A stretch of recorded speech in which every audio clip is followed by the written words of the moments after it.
So again, a was -1 in this particular function, so we said it had a maximum value. So to find the maximum value, okay, here's what you need to do. Substitute in the x-coordinate of the vertex. Okay, now remember the x-coordinate of the vertex on the problems we just did earlier is found by doing x equals -b/2a. Okay, so let's actually do that. Now remember, in this particular problem, a is -1, b is equal to 2, b is equal to 2 right here, and c is equal to 3. And we actually don't need c here to find the x-coordinate of the vertex. So we want to do this. It would be x equals the opposite of 2, because b is positive 2, all over 2 times a, which is -1.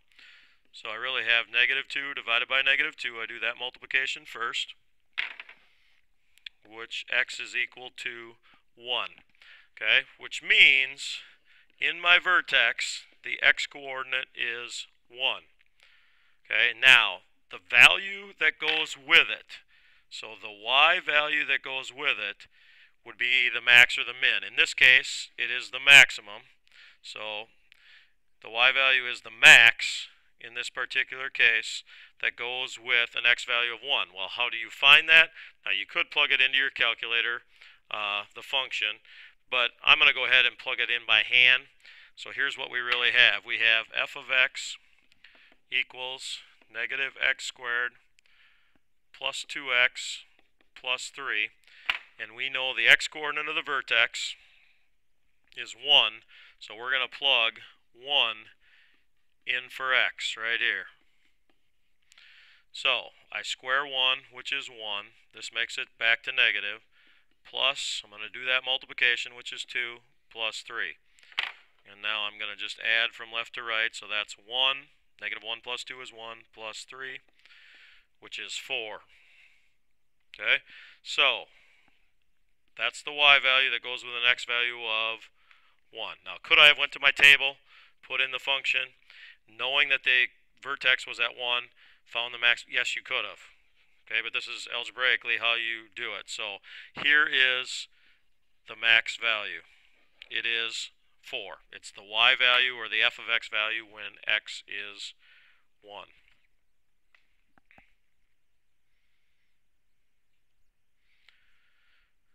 Okay, this would be an application, and we're going to go through this in Algebra 2 Trig, the non-accelerated. We did not assign a whole lot of word problems, but I'm going to go through this anyway. If you want to watch the video, this would be an application of this. Find a max value. A souvenir shop sells about 200 coffee mugs for each month for $6 each. The shop owner estimates that for each 50-cent increase in the price, he will sell about 10 fewer coffee mugs per month. We need to figure out how much did the owner charge. Okay, this is maximizing a function then. How much did the owner charge for each mug in order to have the maximum monthly income from their sales? And then we need to actually find that maximum monthly income. Okay, so here's what we're going to do. We're going to basically restate what the problem's trying to make us do, and then come up with some variables here. A couple things. The income is the number of mugs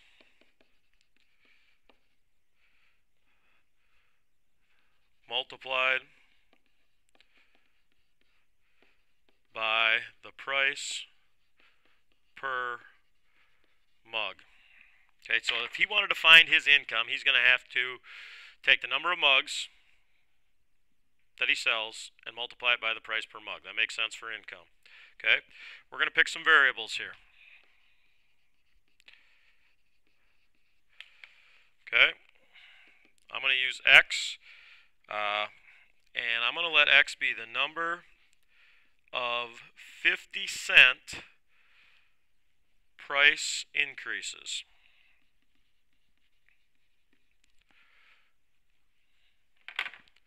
Okay, because it says the shop owner estimates that for each 50-cent increase in price. So that's going to be our x right here. Okay? Then, if I want to represent the price per mug, I'm going to take $6, okay? And then we're going to have plus 0.50 times how many of those 50-cent price increases I actually have, okay? And that will be the price per mug, okay? So the $6 plus we're going to increase by 50 cents, and just by how many of those X, which we don't know. We want to figure that out. Okay, then 200 minus 10x will be the number of mugs sold. Okay? The shop owner estimates, so let's reread the problem. The shop owner estimates that for each 50-cent increase in price, he will sell about 10 fewer coffee mugs per month.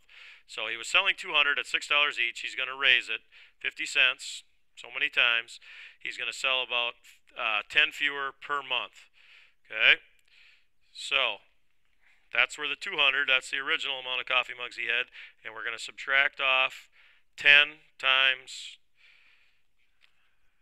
X. And that'll be the number of mugs sold. Okay, so we're going to say the income as a function of x. So instead of f of x, I'm going to use the income. That's a function of x.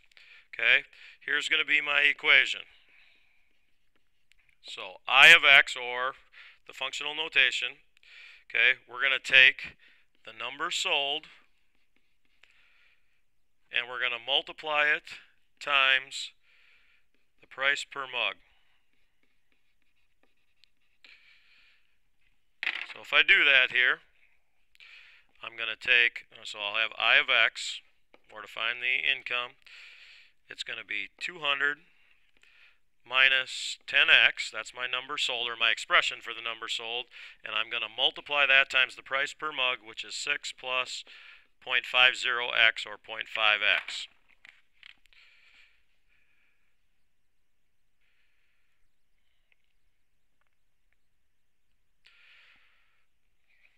Okay, so now what I actually need to do is I need to FOIL.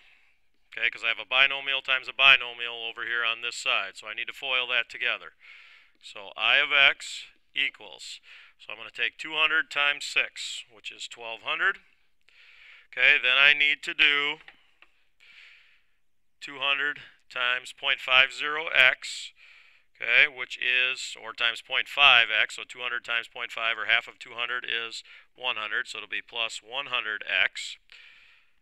Then I need to do my inside, so negative 10x times 6 is negative 60x. And then I do negative 10x times 0.5x, which is negative 5, and we have x squared on there. So I'm foiling that together. Let's clean this up a little bit and combine some like terms. So I of x is, and I'm going to write this in descending order of the exponent. I'm going to put my x squared term first, so it's negative 5x squared. Combining my x's, I get 40x, and then plus 1200.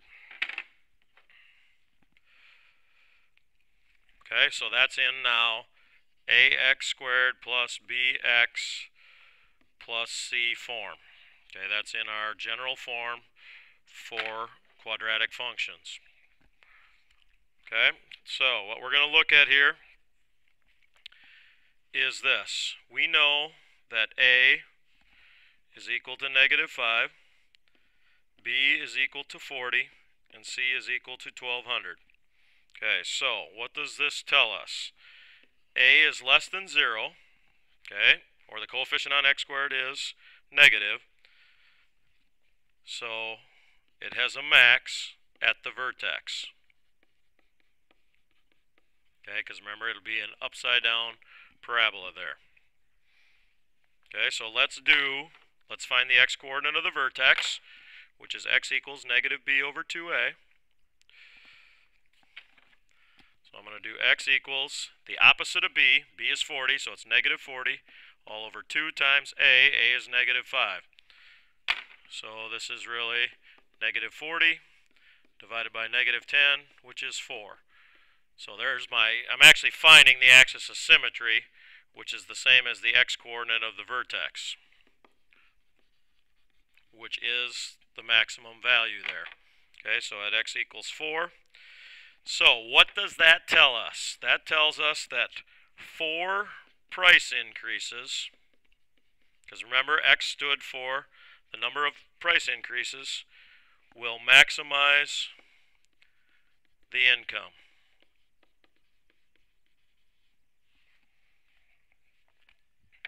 Okay, so to answer part A for the ticket price,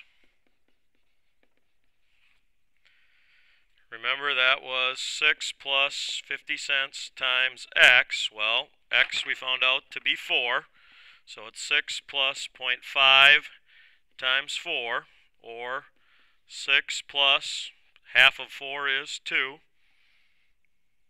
Okay, so 6 plus 2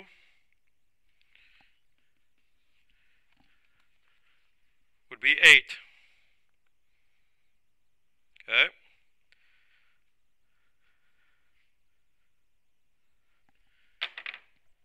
So now, to find the maximum value, so that's the answer to part A. To find, for part B, that maximum value, I really need to do now I of 8. Okay, so I'm going to do this. And remember, it was, the function was negative 5x squared plus 40x plus 1200. So I'm going to plug 8 in there, so negative 5 times 8 squared plus 40 times 8 plus 1200. Okay, so this is negative 5 times 64 plus 40 times 8 plus 1200. Because I'm dealing with such big numbers there, let's go ahead and just put that into the calculator. Negative 5 times 64 plus 40 times 8 plus 1200.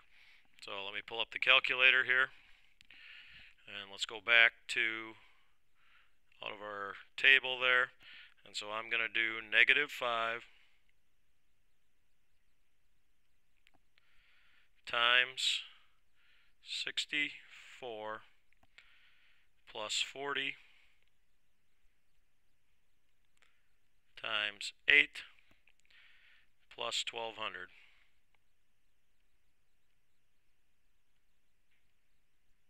And what does that equal?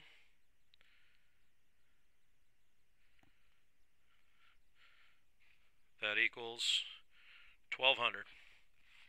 Okay, so if we come back here, that's equal to 1200. So that answers the question. To maximize the income, it would equal 1200.